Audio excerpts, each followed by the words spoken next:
Yo, what's up? Ako nga pala si Yolam ng Dr. Jude. At isang karangalan to dahil ito ang dream collab ko. Bata pa lang ako, napapanood ko na siya. Siya ang dahilan kung bakit tumangkat ako ngayon. Handa na ako ipakilala sa inyo. Alam ko, kilala nito. Miss Maui Taylor.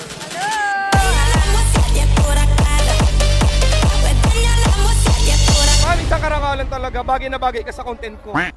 Matutupad na ang wish ko ngayong Pasko. Oh my! Isa lang naman ang tanong ni Yolam sa'yo. Have you tried one night stand? Yung tumayo ng buong gabi? Yes!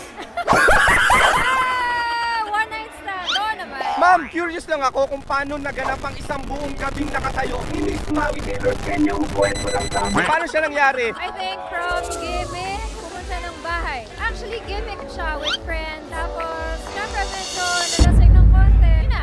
Yung naka-ons mo, stranger ba siya or friend na? Friend. Ah, kilala na. Bet nyo siya, crush nyo siya, kaya nangyari ang ons. Okay lang.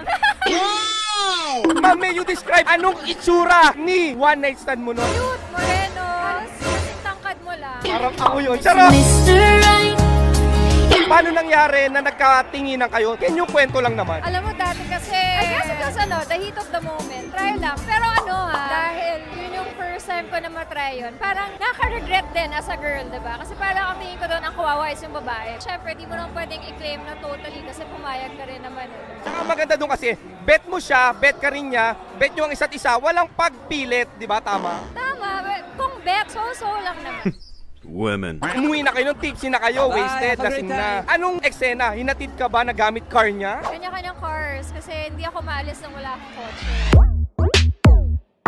Paano eksena? Paano kayo nagkatagpo sa isang kwartong walang limitasyon? Wala, hindi ko alam. Parang bigla na lang napunta doon. Eh din ma'am, nasa loob na kayo ng room. May I ask lang, syempre, nag-take off clothes kayong parehas doon. Syempre, ang pinakasikat na tanong ni Yola, Dax or Jutes?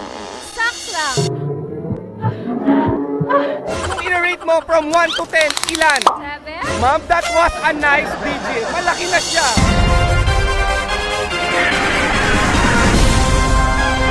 Sinong performer that night? It was the boy or the girl? Starfish lang ako. Or the... Nagkagamitan na, nagkatikiman. Ano yung babay message niya after nyo gawin nyo? Wala lang, gotta go, bye. And ma'am, yung mga teenager, out of curiosity, mga bata, mga bagets, teenager, anong advice mo how they will reject in a nice way para hindi ma-abuse yung pagkababae nila? All you have to do is just say no politely. Yun lang yun. If you don't like it, just say no politely. That's it.